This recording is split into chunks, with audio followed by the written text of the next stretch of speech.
नमस्कार, मैं हूं राज ठाकुर और आप देख रहे हैं कृषि कानूनों पर हमारी खास पेशकश किल बिल। मोदी सरकार कृषि सुधार से जुड़े 3 बिल पिछले महीने लेकर आए और इन्हें संसद के दोनों सदनों से पास भी करवा लिया गया। लेकिन इन कानूनों के आने के बाद से शुरू हुआ हंगामा थमने का नाम नहीं ले रहा। संसद से लेकर सड़क तक पिछले कई दिनों से किसानों और राजनीतिक पार्टियों का हंगामा जारी है। विरोधी पार्टियां इन कानूनों को किसान विरोधी बताती हैं, जबकि सत्ताधारी पार्टी यानी बीजेपी इसे किसान हितैषी बता रही है। खुद पीएम मोदी इन कानूनों को लेकर किसानों को भ्रमित ना होने की सलाह देते हैं। लेकिन सबसे बड़ा सवाल यह कि कृषि सुधार कानून है क्या और इस बिल के आने से किसानों को कैसे फायदा होने वाला है। विपक्ष के दावे में कितना दम है? पंजाब की कैप्टन सरकार ने एक कदम आगे बढ़ाते हुए विधानसभा में इन कानूनों के खिलाफ प्रस्ताव लाया और साथ ही इन कानूनों में संशोधन के बिल पास कर दिए हैं। हालांकि इसमें अभी कई पेच है। ऐसे में सवाल यह भी उठता है कि क्या वाकई किसी को किसानों की चिंता है या यह सब महज एक राजनीति भर है।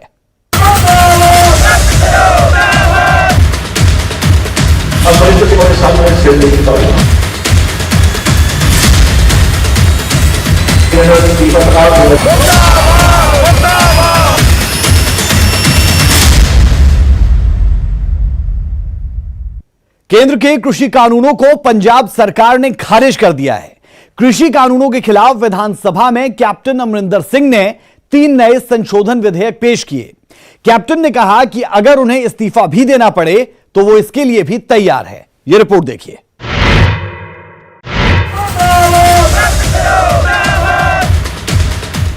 केंद्र के कृषि कानूनों को पंजाब ने ठेंगा दिखा दिया। मतलब पंजाब केंद्र सरकार से टकराने को पूरी तरह से तैयार है। कृषि कानूनों के खिलाफ पंजाब विधानसभा में सीएम कैप्टन अमरिंदर सिंह ने 3 नए विधेयक पेश किए और एक बार फिर दोहराया कि केंद्र का कानून किसानों के हित में नहीं है। इन्होंने आर्टिकल सेक्शन 33 ਦੇ ਵਿੱਚ ਲੈ ਲਿਆ। 33 mean trade is agricultural trade हो सकती है ਜਿਹੜੀ ਤੁਸੀਂ ਖਰੀਦ और ਫਰੋਖਤ ਕਰਦੇ ਹੋ। ਤੁਸੀਂ ਮੰਡੀਆਂ ਦੇ ਬਾਹਰ ਪਾਸੇ ਜਾ ਕੇ ਆਪਣੀ ਚੀਜ਼ਾਂ ਦੇ ਖਰੀਦਦੇ ਹੋ ਤੇ ਵੇਚਦੇ ਹੋ।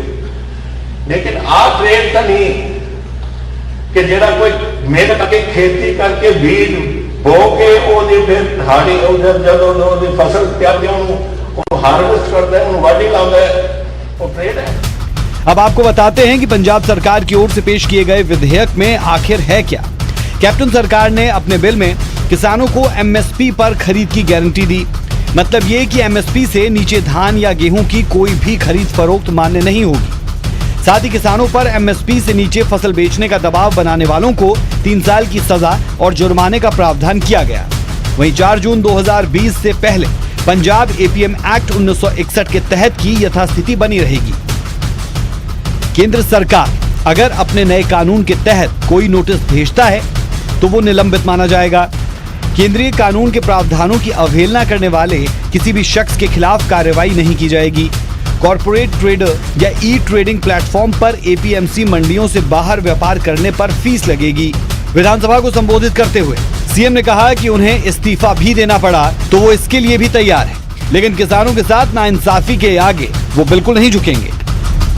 मैंने इस्तीफा देना कोई नहीं, मेरा इस्तीफा आप दिया जो मर्जी कर। मैं अपने वास्ते मैंने कर रहा हूं, मैंने कर ले मुझे को दवाई मेरी सरकार आई हैव नो प्रॉब्लम। मुझे लोगों ने कचहरी जाओगे अगर सरकार में करते।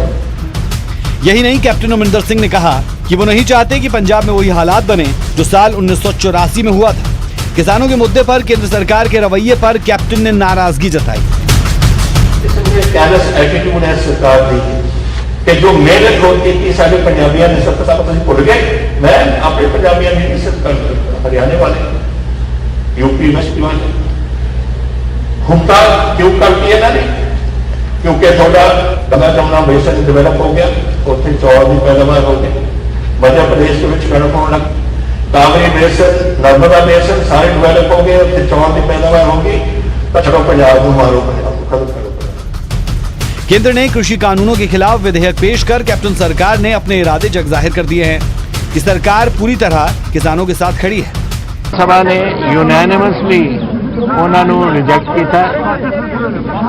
ਅਸੀਂ ਆਪਣੇ ਤੌਰ ਤੇ ਬਿੱਲ ਅਡਾਪਟ ਕੀਤੇ ਨੇ ਕੁਝ, ਐਂਡ ਅਸੀਂ ਉਹ ਅੱਜ ਸਾਰੇ ਯੂਨੈਨਿਮਸਲੀ ਅੱਜ ਸਾਰੇ ਉਰੇ ਪਹੁੰਚੇ ਨੇ ਰਾਜ ਭਵਨ। ਗਵਰਨਰ ਸਾਹਿਬ ਨੂੰ ਬਿੱਲ ਜਿਹੜੇ ਅਸੀਂ ਪਾਸ ਕੀਤੇ ਨੇ ਉਹਨਾਂ ਦੀ ਕਾਪੀਆਂ ਦਿੱਤੀਆਂ ਨੇ ਔਰ ਰਿਕੁਐਸਟ ਅਸੀਂ ਕੀਤੀ ਹੈ ਉਹਨਾਂ ਨੂੰ ਕਿ ਇਹਦੀ ਆਪਣੀ ਮਨਜ਼ੂਰੀ ਦੇਣ ਜਿੰਨੀ ਜਲਦੀ ਇਹ ਦੇ ਸਕਦੇ ਨੇ। ਹੋਪਫੁਲ ਕਿ ਗਵਰਨਰ ਸਾਹਿਬ ਇਸ ਨੂੰ ਜ਼ਰੂਰ ਧਿਆਨ ਦੇਣਗੇ because it is unanimous and is governor of Punjab and Punjab ਦੀ ਆਵਾਜ਼ ਵਿਧਾਨ ਸਭਾ ਦੇ ਵਿੱਚੋਂ ਆਈ ਹੈ। As governor of Punjab he should do this. ਔਰ ਮੈਂ ਅਸੀਂ ਟਾਈਮ ਵੀ ਮੰਗਿਆ ਹੁਣ ਰਾਸ਼ਟਰਪਤੀ ਜੀ ਤੋਂ ਆਲਰੇਡੀ ਕਿ 2 और 5 ਨਵੰਬਰ ਦੇ ਦਰਮਿਆਨ ਮੈਂ ਸੁਣਿਆ ਉਹਨਾਂ ਨੂੰ ਟਾਈਮ ਹੈ, ਉਹ ਸਾਨੂੰ ਕੋਈ टाइम दे दें। सारा विधान सभा उत्थे जाऊगा, उन्होंने मिलेगा। केंद्र सरकार के नए खेती कानूनों को लेकर एक तरफ पंजाब भर में किसान जो हैं विरोध प्रदर्शन कर रहे हैं, तो वहीं पंजाब सरकार ने विशेष विधानसभा सेशन बुलाकर केंद्र सरकार के तीनों कानूनों को रद्द कर दिया है। इसके साथ साथ पंजाब सरकार ने विधानसभा में 3 नए बिल जो हैं वो पारित किए हैं, जिसमें अगर कोई प्राइवेट सेक्टर किसानों की फसल जो है MSP से कम दाम में उठाएगा तो उसको 3 साल की सज़ा होगी और इसके साथ साथ जुर्माना होगा। इसके साथ साथ एक बिल ये भी सरकार की तरफ से पारित किया गया है कि केंद्र सरकार के कोई भी नोटिस जो है वो किसानों को अनिवार्य नहीं होगा। इसके साथ साथ ये तीनों बिल पारित होने के बाद गवर्नर के पास सभी सियासी पार्टियां जो हैं वो एकजुट होकर गई। पंजाब में 117 विधानसभा के MLA हैं और इसमें 2 बीजेपी के हैं। 2 बीजेपी के विधायक आज गैर हाजिर रहे, बाकी 115 विधायकों ने एक साथ होकर बाकायदा तौर पर पंजाब सरकार पर सहमति जताई और ये भी कहा कि राष्ट्रपति से भी 2 नवंबर से लेकर 5 नवंबर के बीच मिलने का समय मांगा है। कैमरामैन अशोक के साथ पंकज कुपई, न्यूज़ 18 चंडीगढ़। दरअसल पिछले महीने केंद्र सरकार की ओर से कृषि सुधार के लिए 3 कानून लाए गए। दावा यह हुआ कि ये कानून किसानों के लिए अच्छे दिन लेकर आएंगे, लेकिन विपक्ष और किसानों ने इन कानूनों के खिलाफ मोर्चा खोल दिया। विपक्ष का दावा यह कि इस बिल से किसानों को गुलाम बनाने की साजिश हो रही है, लेकिन हकीकत क्या है, हमारी इस रिपोर्ट में जरा देखते हैं। कृषि बिल पर हंगामा है क्यों बरपा? केंद्र सरकार के दावों में कितनी सच्चाई? क्या किसानों के अच्छे दिन आने वाले हैं? बिल को लेकर सड़क से संसद तक हंगामा। विपक्ष के दावे में कितना दम? अन्नदाता को गुलाम बनाने की कौन कर रहा साजिश? पक्ष और विपक्ष की लड़ाई में किसानों का हित कहां? हमारे देश की कुल आबादी करीब 130 करोड़ और इतनी बड़ी आबादी की करीब 70% जनता कृषि पर निर्भर है। यानी देश की 70% आबादी का भरण पोषण खेती बाड़ी से होता है। भारत को आजाद हुए 70 साल से ज्यादा हो गए, लेकिन सवाल ये कि आर्थिक मामलों में आज किसान खुद को कहां पाता है? आज भी किसान वहीं खड़ा है जहां दशकों पहले खड़ा था। अन्नदाता महीनों मेहनत कर फसलें तो उगाता है, लेकिन उसका सही मुनाफा उसे नहीं मिल पाता, जिसे देखते हुए लंबे समय से कृषि सुधार बिल की मांग उठ रही थी। केंद्र सरकार जब इस बिल को लेकर आई तो इसके पीछे जो दलील दी गई उसका मकसद सिर्फ इतना था कि इस बिल के जरिए किसानों के चेहरे पर मुस्कान लाई जा सके। लेकिन हुआ क्या? जैसे ही इस बिल को संसद में पेश किया गया, विपक्ष की ओर से तरह तरह के नुक्स निकालकर जबरदस्त विरोध प्रदर्शन शुरू हुआ। संसद से लेकर सड़क तक हंगामा अभी भी जारी है। विरोधी पार्टियों को इस बिल में किसानों को गुलाम बनाने की साजिश दिख रही है। इस बिल के विरोध में विपक्ष तो क्या, सालों से बीजेपी के साथ कदम ताल कर रहा अकाली दल केंद्र का साथ छोड़ गया और किसानों के साथ मिलकर केंद्र सरकार के खिलाफ मोर्चा खोल दिया। लेकिन सवाल ये कि इस बिल का इतना विरोध क्यों हो रहा है और ये बिल क्या है? चलिए अब जरा इसे समझते हैं। केंद्र सरकार कृषि सुधार को लेकर 3 बिल लेकर आई। किसानों को अपनी उपज बचाने के लिए खुली छूट दी जाएगी। किसानों को पैसे की गारंटी देने वाला बिल होगा। आवश्यक वस्तु संशोधन बिल, ये वो 3 बिल जिसे केंद्र सरकार लेकर आई और दावा ये कि इस बिल से किसानों के अच्छे दिन आने वाले हैं, जिसका मोदी सरकार ने अपने चुनाव के दौरान किसानों से वादा किया। लेकिन ये बिल है क्या और इससे किसानों को कैसे फायदा होगा, पहले उसे समझिए। पहला बिल किसानों को अपनी उपज बचाने के लिए खुली छूट देने वाला। इस बिल को लाने का मकसद किसानों को अपनी फसल देश में कहीं भी बेचने की आजादी देना। इसे और सरल तरीके से समझें तो उदाहरण के तौर पर किसी भी राज्य में गेहूं की फसल ज्यादा होती है तो किसी राज्य में धान की, तो किसी राज्य में प्याज इत्यादि की। और जिस राज्य में जो फसल सबसे ज्यादा होती है उस राज्य में उसका दाम कम होना स्वाभाविक है, क्योंकि अभी तक किसान के पास अपनी फसल बचाने का सीमित विकल्प था, जिसकी वजह से किसानों को मुनाफा बेहद कम होता था। लेकिन इस बिल के आने के बाद अब ऐसा नहीं होगा। किसान अपनी फसल को देश के किसी भी राज्य में बेच सकते हैं जहां उन्हें अधिक मुनाफा मिलेगा। सरकार की दलील है कि इससे एक देश एक व्यापार जैसा ढांचा तैयार होगा, बाजार में कंपटीशन आएगा जिससे किसानों की आमदनी बढ़ेगी। वहीं अगर विरोधी दल, जिसमें कांग्रेस और अकाली दल समेत कई पार्टियां शामिल है, उनका मानना है कि इस बिल के आने से किसान बड़े व्यापारियों के गुलाम बनकर रह जाएंगे, पूंजीपतियों का राज हो जाएगा, एमएसपी को खत्म कर दिया जाएगा, किसानों को उनकी फसल का न्यूनतम समर्थन मूल्य नहीं मिलेगा। लेकिन विरोधियों के इस दावे पर पीएम मोदी खुद सामने आए और किसानों को भ्रमित ना करने की अपील की। प्रचार किया जा रहा है कि सरकार के द्वारा किसानों को एमएसपी का लाभ नहीं दिया जाएगा। ये भी मनगढ़ंत बातें कही जा रही हैं कि किसानों से धान, गेहूं इत्यादि की खरीद सरकार द्वारा नहीं की जाएगी। ये सरासर झूठ है, गलत है, किसानों के साथ धोखा है। हमारी सरकार किसानों को एमएसपी के माध्यम से उचित मूल्य दिलाने के लिए प्रतिबद्ध है। पहले भी थे, आज भी हैं, आगे भी रहेंगे। अब सवाल ये कि जब पीएम खुद सामने आकर कह रहे हैं कि इस बिल के आने से किसानों को नुकसान नहीं बल्कि फायदा ही फायदा है, तो फिर सवाल उठता है कि किसानों के बीच ये भ्रम कैसा और इसके पीछे की वजह क्या। तो अब इसे भी समझ लेते हैं। दरअसल पंजाब में किसान और मंडियों के बीच बिचौलियों का बड़ा बोलबाला है। किसान अपनी फसल को बिचौलियों के जरिए मार्केट में बेचता है, जिससे इन बिचौलियों का बड़ा फायदा होता है। पंजाब में करीब 50,000 के आसपास बिचौलिए यानी कमीशन एजेंट हैं। किसान और खरीदार के बीच बिचौलिए का रोल निभाते हैं आड़ती। औसतन हर आड़ती 50 से 200 किसानों की फसल मंडी में बिकवाने का काम करता है। पंजाब और हरियाणा में बड़े स्तर पर खेती होती है। इन दोनों राज्यों में सालाना करीब 80,000 करोड़ रुपए की फसल की बिक्री बिचौलियों के जरिए होती है।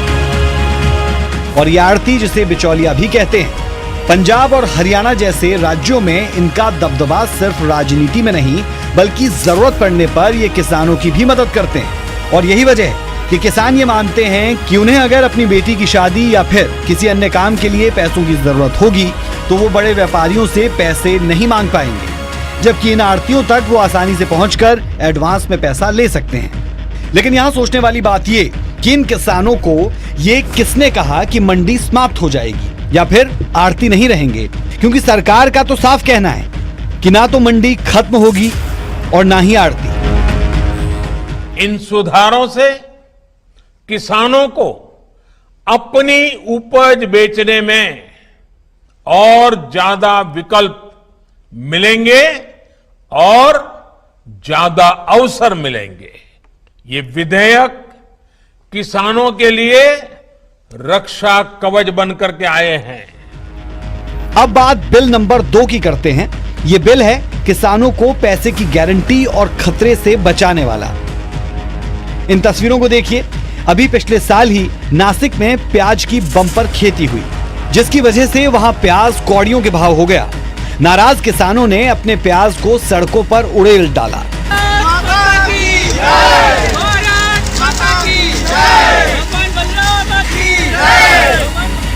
तो किसी ने प्याज की फसल पर ही ट्रैक्टर और हल चला दिया, तो वहीं दूसरी ओर दूसरे राज्यों में प्याज के दाम लोगों की आंख से आंसू निकालते रहे। अभी 2 से 3 महीने पहले आपको याद होगा जब राजस्थान से होते हुए यूपी, हरियाणा और पंजाब में टिड्डी दल ने हमला कर दिया, जिससे किसानों को रात रात भर जागकर अपनी फसल की रखवाली करनी पड़ी थी। लेकिन टिड्डियों से किसान अपनी फसल को कितना बचा पाए वो भगवान ही जाने।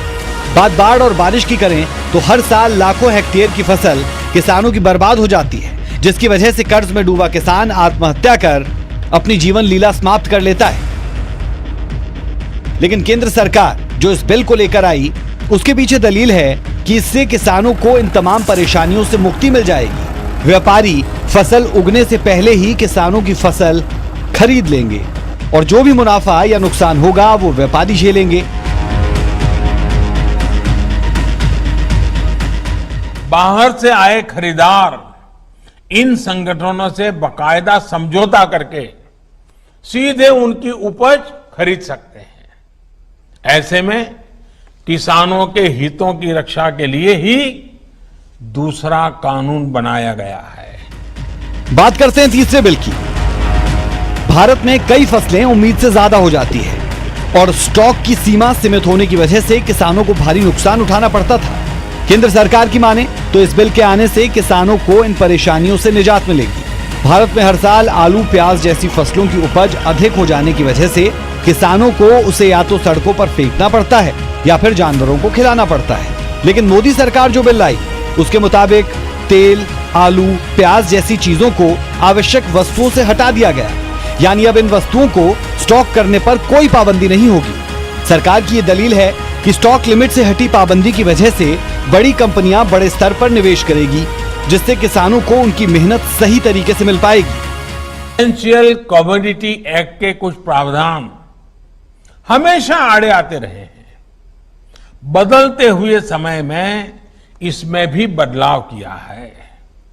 दालें, आलू, खाद्य तेल, प्याज जैसी चीजें अब इस एक्ट के दायरे से बाहर कर दी गई है।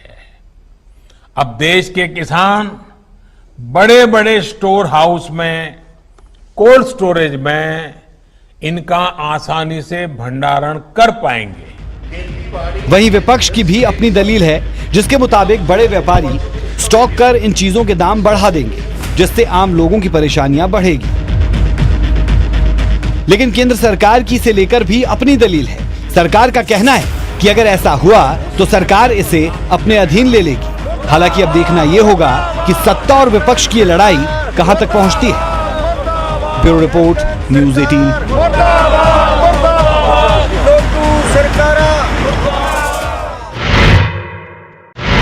अब यहां किसानों के पक्ष को समझना भी बेहद जरूरी है, क्योंकि यह कानून किसानों के लिए ही है। ऐसे में जब न्यूज़ 18 ग्राउंड जीरो पर पहुंचा, किसानों से जब उनकी राय जानी तो मिलीजुली प्रतिक्रियाएं सामने आई। कुछ किसान केंद्र सरकार के साथ दिखे तो कुछ ने इस बिल का विरोध किया। मुख्य मंत्री कैप्टन अमरिंदर सिंह ने विधान सभा ਦੇ ਵਿੱਚ ਖਾਸ ਐਲਾਨ ਕੀਤੇ ਨੇ ਖੇਤੀ ਨੂੰ ਲੈ ਕੇ ਤੇ ਐਮਐਸਪੀ ਤੇ ਬਿੱਲਾਂ ਨੂੰ ਲੈ ਕੇ। ਆਪਾਂ ਗੱਲ ਕਿਸਾਨਾਂ ਨਾਲ ਕਰਦੇ ਹਾਂ। ਕੈਪਟਨ ਦੀ ਸਟੇਟਮੈਂਟ ਨੂੰ ਕਿਵੇਂ ਦੇਖਦੇ ਹੋ? ਜਿਹੜੇ ਬਿੱਲ ਪਾਸ ਕੀਤੇ ਨੇ ਕਿ ਐਮਐਸਪੀ ਲਾਗੂ ਰਹੂਗੀ, ਘੱਟ ਐਮਐਸਪੀ ਤੇ ਖਰੀਦ ਹੈ ਤਾਂ ਉਹਦੇ ਖਿਲਾਫ ਕਾਰਵਾਈ ਹੋਊਗੀ, 3 ਸਾਲ ਦੀ ਸਜ਼ਾ। ਦੇਖੋ ਜੀ, ਸਾਡਾ ਕੱਲਾ ਐਮਐਸਪੀ ਵਾਲੇ ਦੇ ਮਸਲੇ ਹੋਰ ਵੀ ਆ। ਅੱਜ ਕੈਪਟਨ ਸਰਕਾਰ ਨੇ ਆਪਦੇ ਤੋਂ ਜਿਹੜਾ ਭਾਰ ਆ ਉਹ ਕੇਂਦਰ ਸਰਕਾਰ ਦੇ ਵਾਲੇ ਪਾਸੇ ਕਰਤਾ ਕਿ ਉਹ ਕਹਿੰਦਾ ਕਿ ਜੇ ਐਮਐਸਪੀ ਤੋਂ ਘੱਟ ਕੋਈ ਖਰੀਦੂਗਾ ਉਹ ਤੇ ਕਾਨੂੰਨੀ ਕਾਰਵਾਈ ਹੋਊਗੀ, 4 ਸਾਲ ਦੀ ਸਜ਼ਾ ਹੋਊ। ਹਿੰਦੁਸਤਾਨ ਦੇ ਵਿੱਚ ਇਦੋਂ ਪਹਿਲਾਂ ਬਹੁਤ ਕਾਨੂੰਨ ਬਣੇ ਹੋਏ ਆ ਕਿ ਜਿਹੜੇ ਲੋਕਾਂ ਦੇ ਪੱਖੀ ਆ ਪਰ ਉਹ ਲਾਗੂ ਨਹੀਂ ਹੁੰਦੇ। ਲੋਕਾਂ ਦੀ ਇੰਨੀ ਪਹੁੰਚ ਨਹੀਂ ਕਿ ਉਹ ਵੱਡੀਆਂ ਕੰਪਨੀਆਂ ਦੇ ਵੱਡੇ ਕਾਰਪੋਰੇਟ ਘਰਾਣੇ ਦੇ ਮੁਕਾਬਲਾ ਕਰ ਲਗੇ। ਜੇ ਮੰਨ ਲਓ ਮੇਰਾ ਨਰਮਾ ਮੇਰੇ ਕੋਲ 2.5 ਕਿੱਲੇ ਜ਼ਮੀਨ ਆ, ਐਮਐਸਪੀ ਤੋਂ ਘੱਟ ਖਰੀਦਾ, ਮੈਨੂੰ ਇਹ ਆ ਕਿ ਮੈਂ ਕੋਰਟ 'ਚ ਜਾਵਾਂ ਤੇ ਕੋਰਟ 'ਚ ਜਾ ਕੇ ਉਹਨੂੰ ਸਜ਼ਾ ਤੱਕ ਜਾਵਾਂ, ਇਹ ਮੈਂ ਕਰ ਨਹੀਂ ਸਕਦਾ। ਦੂਸਰਾ ਹੈਗਾ ਕਿ ਜਿਹੜਾ ਬਿਜਲੀ ਬੋਰਡ 2020 ਵਾਲਾ ਐਕਟ ਆ ਉਹ ਰੱਦ ਕਰਨਾ ਸੀਗਾ, ਜ਼ਰੂਰੀ ਵਸਤਾਂ ਵਾਲਾ ਐਕਟ ਰੱਦ ਕਰਨਾ ਸੀਗਾ, ਤੇ ਜਿਹੜਾ ਠੇਕਾ ਖੇਤੀ ਆ ਉਹਦੇ ਬਾਰੇ ਕੈਪਟਨ ਸਰਕਾਰ ਕੀ ਕਰ ਰਿਹਾ? ਜਾਨੀ ਕਿ ਇਹ ਕੱਲਾ ਸਾਡਾ ਐਮਐਸਪੀ ਦਾ ਰੌਲਾ ਨਹੀਂ, ਸਾਡੇ ਸਮੁੱਚੇ ਚਾਰੇ ਬਿੱਲਾਂ ਨੂੰ ਰਿਜੈਕਟ ਕਰਨ ਦਾ ਮਾਮਲਾ ਸੀ ਕਿ ਕੈਪਟਨ ਨੇ ਆਪਦੇ ਗਲੋਂ ਫਾਹਾ ਲਾ ਕੇ ਉਹ ਕੇਂਦਰ ਸਰਕਾਰ ਤੇ ਪਾਉਣਾ ਚਾਹੁੰਦਾ ਕਿ ਮੈਂ ਇਹ ਤਾਂ ਕਰਤਾ, ਹੁਣ ਗਾਹਾਂ ਰਹੇਗੀ ਕੇਂਦਰ ਸਰਕਾਰ ਦੀ ਜ਼ਿੰਮੇਵਾਰੀ। ਇਹ ਇੰਨਾ ਸਾਡੇ ਲਈ ਮੌਜੂਦ ਕਿ ਐਮਐਸਪੀ ਲਾਗੂ ਰਹੂਗੀ, ਐਮਐਸਪੀ ਤੋਂ ਘੱਟ ਖਰੀਦੂਗਾ ਉਸ ਦੇ ਖਿਲਾਫ ਐਫਆਈਆਰ ਦਰਜ ਹੋਊਗੀ। देखो जी, मेरी गल सुनो, ये कोई नहीं, ये तो सानू टाल मटोल की है। ਜਿਹੜੇ ਸਾਡੇ ਕਾਲੇ ਬਿੱਲ ਚਾਰੇ ਰੱਦ ਕਰਨੇ ਚਾਹੀਦੇ ਆ, ਅਸੀਂ ਉਹਦੇ ਤੇ ਰਾਜੀ ਹੋਵਾਂਗੇ। ਜਿਹੜਾ ਇਹਨਾਂ ਨੇ ਕੱਲੀ ਐਮਐਸਪੀ ਦੇ ਉੱਤੇ ਲਾਗੂ ਕਰਤਾ ਕਿ ਸਜ਼ਾ ਹੋਊਗੀ, ਆ ਕਰੂਗੋ, ਸਜ਼ਾ ਹੋਣ ਦੀਆਂ ਤਾਂ ਬਾਅਦ ਚ ਗੱਲਾਂ ਰਹਿ ਗਈਆਂ। ਪਰ ਸਾਡੀਆਂ ਜਿਹੜੀਆਂ ਮੇਨ ਮੰਗ ਸੀਗੀ ਕਿ ਜਿਹੜੇ ਕਿਸਾਨਾਂ ਦੀ ਜ਼ਮੀਨ ਕੰਟਰੈਕਟ ਤੇ ਲੈ ਰਹੇ ਨੇ, ਇਹ ਠੇਕੇਦਾਰੀ ਸਿਸਟਮ ਬਣਾ ਰਹੇ ਨੇ, ਤਾਂ ਉਹਦੇ ਅਸੀਂ ਵਿਰੁੱਧ ਹੈ। ਸਾਡਾ ਮਤਲਬ ਜਿਹੜੇ ਚਾਰੇ ਕਾਨੂੰਨ ਆ ਇਹ ਰੱਦ ਕਰਨ। ਇਹ ਤਾਂ ਆਪ ਦੀ ਕੁਰਸੀ ਤੋਂ ਬਚਣ ਦਾ ਮਾਰਾ ਇਹ ਕੰਮ ਕਰ ਰਿਹਾ ਗਾ ਕਿ ਇਹਨਾਂ ਦੇ ਹੰਝੂ ਪੂੰਝਦੇ ਆ, ਇਸ ਤੋਂ ਬਾਅਦ ਇਹਦੇ ਕੋਲੇ ਕੁਝ ਨਹੀਂ ਹੈਗਾ। ਵੀ ਇਹ ਕੱਲੀ ਐਮਐਸਪੀ ਦਾ ਮਸਲਾ ਨਹੀਂ ਹੈ। ਐਮਐਸਪੀ ਦੇ ਨਾਲ ਸਾਡੀ ਪ੍ਰਾਈਵੇਟ ਜਿਹੜੀ ਮੰਡੀਆਂ ਖੋਲ੍ਹੀਆਂ ਜਾ ਰਹੀਆਂ ਉਹਨਾਂ ਨੂੰ ਬੰਦ ਕਰਾਉਣਾ ਪੂਰਾ ਕਾਨੂੰਨ ਹੈ ਇਹ। ਇਹਦੇ ਨਾਲ ਠੇਕਾ ਖੇਤੀ ਤੇ 3 ਕਾਨੂੰਨ ਜਿਹੜੇ ਕੇਂਦਰ ਸਰਕਾਰ ਨੇ ਪਾਸ ਕੀਤੇ ਨੇ, ਅਸੀਂ ਇਹ ਮੰਗ ਕਰਦੇ ਹਾਂ ਉਹਨਾਂ ਨੂੰ ਤਿੰਨਾਂ ਨੂੰ ਰੱਦ ਕੀਤੇ ਜਾਣ ਦਾ ਵਿਉਂਤਬੱਧ ਕੀਤਾ ਜਾਵੇ। ਜਿਉਂ ਕਿਸਾਨ ਪੱਖੀ ਹੈ ਜਾਂ ਕਿਸਾਨ ਦੇ ਵਿਰੋਧੀ ਹਾਂ ਨਾ 'ਚ ਫੈਸਲਾ ਕਿਵੇਂ ਦੇਖਦੇ ਹੋ? ਨਹੀਂ, ਫੈਸਲਾ ਜੇਕਰ ਉਹ ਸਾਡੇ ਹਿੱਤਾਂ ਦੀ ਰੱਖਿਆ ਕਰਨ 'ਚ ਕਾਮਯਾਬ ਰਹਿੰਦਾ ਹੈ ਤਾਂ ਅਸੀਂ ਹਾਂ ਪੱਕੀ ਫੈਸਲਾ ਕਵਾਂਗੇ। ਅਸੀਂ ਇੰਨੇ ਮੂਰਖ ਨਹੀਂ ਵੀ ਜੇਕਰ ਕੋਈ ਸਾਡੇ ਹੱਕ ਦੇ ਵਿੱਚ ਕੋਈ ਹਾਂ ਪੱਕੀ ਫੈਸਲਾ ਲੈ ਰਹੀ ਹੈ ਸਰਕਾਰ ਤਾਂ ਅਸੀਂ ਉਸ ਦਾ ਸਵਾਗਤ ਵੀ ਕਰਾਂਗੇ। ਬਿਲਕੁਲ, ਕਿਸਾਨ ਜਥੇਬੰਦੀਆਂ ਦੇ ਆਗੂ ਕਹਿ ਰਹੇ ਨੇ ਕਿ ਅਗਰ ਸਰਕਾਰ ਚੰਗਾ ਕਰਦੀ ਆ, ਹਾਂ ਪੱਕੀ ਫੈਸਲਾ ਕਿਸਾਨਾਂ ਦੇ ਹੱਕ ਦੇ ਵਿੱਚ ਹੈ ਤਾਂ ਅਸੀਂ ਇਸ ਦਾ ਸਵਾਗਤ ਕਰਦੇ ਹਾਂ। ਪਰ ਸਿਰਫ ਐਮਐਸਪੀ ਦਾ ਮਸਲਾ ਨਹੀਂ, ਪ੍ਰਾਈਵੇਟ ਜਿਹੜਾ ਮੰਡੀਕਰਨ ਹੋ ਰਿਹਾ ਕਿਸਾਨਾਂ ਦਾ ਉਹ ਬੰਦ ਕੀਤਾ ਜਾਵੇ ਤੇ ਖਾਸ ਤੌਰ ਤੇ ਸਿਰਫ 2-3 ਫਸਲਾਂ ਦੀ ਐਮਐਸਪੀ ਨਹੀਂ, ਹੋਰ ਵੀ ਜਿਹੜੀਆਂ ਫਸਲਾਂ ਨੇ ਉਹਨਾਂ ਦੀ ਐਮਐਸਪੀ ਦੇ ਰੇਟ ਦੇ ਉੱਪਰ ਖਰੀਦ ਹੋਵੇ। कैमरामैन राजेश के नाल सूरज पान, न्यूज़ 18 बठिंडा। तो ये आपने देखी हमारी खास पेशकश किल बिल। इस खास पेशकश में फिलहाल के लिए इतना ही। ताजा तरीन खबरों के लिए आप देखते रहिए न्यूज़ 18। नमस्कार।